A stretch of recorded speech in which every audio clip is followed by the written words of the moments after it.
안녕하세요, 부자이커입니다. 다가구를 접근할 때 세 가지 방식이 있습니다. 하나는 이거를 팔아서 돈을 버는 시세 차익. 두 번째는 이거를 가지고 있다가 돈을 얻는 월세 투자.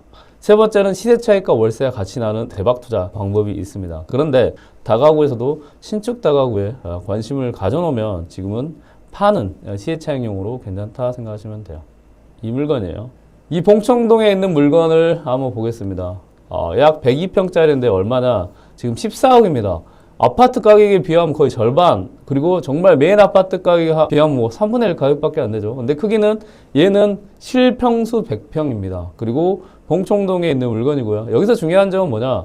두 가지입니다. 하나는 연식이죠. 2020년 10월 21일식입니다. 그럼 얘는 뭐예요? 완전 신축금이라는 거죠. 그리고 이제는 2024년, 25년에 이런 다가오고 있잖아요. 그러면 건물 가격이 너무 올랐기 때문에 최소 뭐 4억에서 5억, 그리고 많게는 뭐 10억까지도 비싸는 건물을 신축할 수밖에 없는 그런 구조다라는 거죠. 그러니까 경매로도 정말 똘똘한 보석 같은 애가 지금 나온 거예요. 그리고 여기서 보니까 다가구에서도 또 좋은 게 뭐냐? 지하층은요, 면적에 포함되지 않습니다. 그리고 건물 층수에 포함되지 않습니다. 이 물건 같은 경우는 지하까지 똘똘하게 다 써버렸다고 생각하시면 돼요. 그리고 지하 1층, 2층, 3층, 4층까지 있네요. 그러니까 총 5개 층이에요. 다만 이 1층을 원래 아까 말씀드렸다시피 서울은 뭐가 많다고요?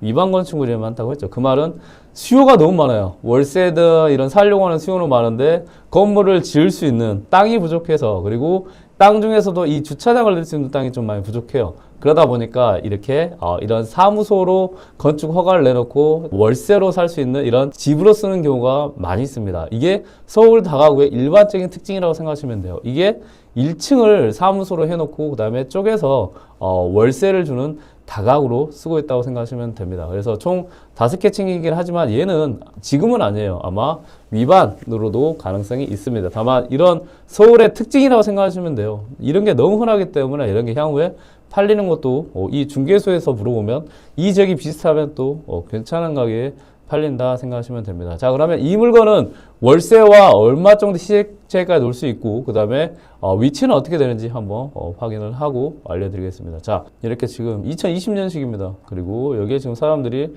다 살고 있고, 방 개수를 한번 보겠습니다.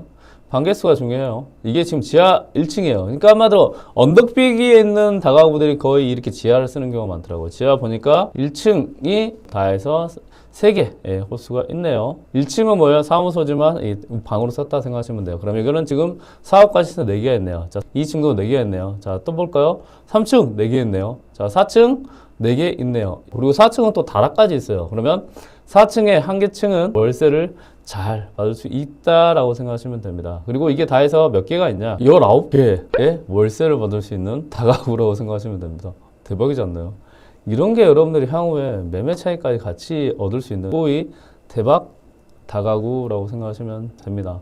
자, 그러면 이 물건의 권리 분석을 한번 하고요. 위치 한번 보겠습니다. 자, 쭉 보니까 말소 기준 권리가 있고, 이런 물건이 잘 나오면 대출도 90%까지 나올 수 있다고 생각하시면 돼요. 다만 위반 건축물이 있기 때문에 대출은 좀 꼼꼼히 확인해야 된다. 그리고 위반 건축물이 있다가 대출 안 되는 게 아닙니다. 확인을 하면 아마 90%까지는 좀 안 되더라도 그래도 대출이 잘 된다라고 생각하시면 됩니다. 말소 기준 권리가 2020년 10월 31일입니다. 그러면 이거는 거의 2021년식이라고 생각하시면 돼요. 2020년 10월 23일이니까요. 얘보다 먼저 있는 임차인이 있는지 쭉 제가 한번 봐봤어요. 없습니다. 여기는 다 말소 기준 권리보다 뒤에 전입을 했기 때문에 대항력이 없다라고 생각하시면 됩니다. 자, 그러면 물건의 위치 한번 볼까요?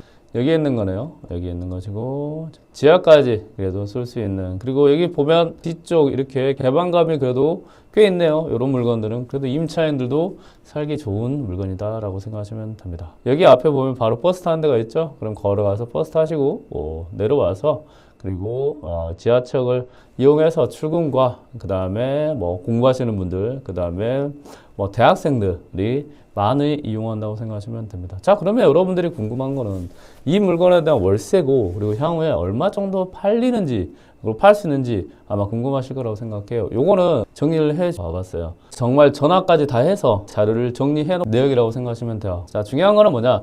얘입니다. 예, 그 다음에 중요한 건 이겁니다. 자, 제가 체크를 해주고 좀 알려드릴게요. 자, 이게 1번. 여러분들이 지금 궁금한 월세. 2번.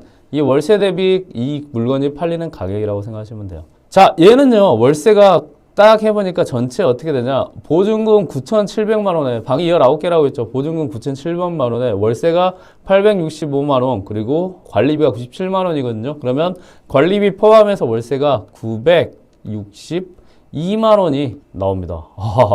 이게 지금 14억이라니까요. 이게 지금 14억이에요. 그리고 이게 지금 원룸이 18개 해가지고요. 어떻게 되냐.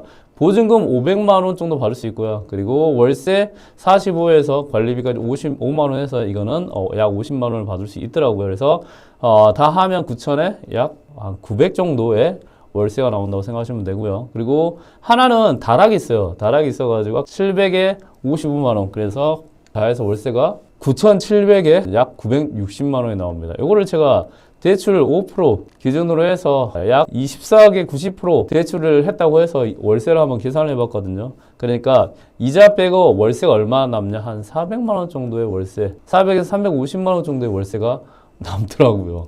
그러니까 이자 빼고 여러분들은 경제적 자유를 이룰 수 있는 월세까지 나온다고 생각하시면 돼요. 서울은 이만큼 싼 다가구를 찾아보기 어렵죠. 왜냐하면 지금 타임이니까 싼 다가구가 나왔다고 생각하시면 돼요. 그런데 월세가 이렇게 됩니다. 여기서 중요한 것. 이 월세가 좀 더 상승할 수 있는 여지가 생겼죠. 왜? 지금 전세가 상승하니까 두 가지를 그분들은 선택을 한다고 해서 전세를 살든가 아니면 이걸 사버리든가 이거를 월세로 가시든가 했죠. 그러면 월세가도 상승할 수 있어요. 그러면 여기서 이 월세 가격이 더 플러스 될 수 있다는 게 지금 굉장히 고무적인 이유이고요. 하나는 더 얘예요. 얘. 기존에 지금 우리가 부동산이 어떻게 보면 이율이 높아서 작년 같은 기준으로는 보통 7%대 정도에 팔렸다고 하더라고요. 얘 현재는 금액만 6에서 7% 정도에 거래된다는 거예요. 얘가 지금 14억인데 지금 약 7% 기준, 이것도 보수적으로 싸게 7% 기준에서 17억 5천 정도에 팔리는 가격 정도 생각하시면 돼요. 그러면 지금 낙찰을 받으면 최소 시세차익 3억 정도 받을 수 있다고 생각하시면 되는데 이게 6%대까지도 지금 팔릴 수 있다는 거를 이야기하는 거거든요. 그럼 25억에 팔릴 수 있다는 거예요. 그러면 14억에 낙찰을 받으면 20억이면 지금 6억 시세차익 얻죠. 근데 중요한 건 뭐예요? 월세가 올라가고 그 다음에 어때요? 매매 가격이 올라가면 어떻게 되냐? 이 퍼센테이지가 낮아집니다. 향후에 팔리는 게 5%, 막 4% 이렇게까지 올라가 버려요. 그러면 어떻게 되냐? 이게 20억? 뭐 23억? 뭐 26억? 이렇게 올라가면서 다가가 풍기 현상이 일어나면서 살려는 사람은 많아지고 팔려는 사람은 없는 그런 물건이 됩니다. 이게 지금 타이밍인 거예요. 제가 봤을 때. 여러분들이 생각해 보세요. 아파트도 좋은데 내가 신축 다가구인데 월세가 한 900만 원 나와요. 1000만 원 나와요. 아파트 살래요? 신축 다가구 살래요? 아마 고민을 하실 거예요. 아파트 가격도 같이 상승하고 있으니까. 근데 그런 쪽이 아니라면 서울에 있는 다가구도 충분히 메리트가 있다는 거죠.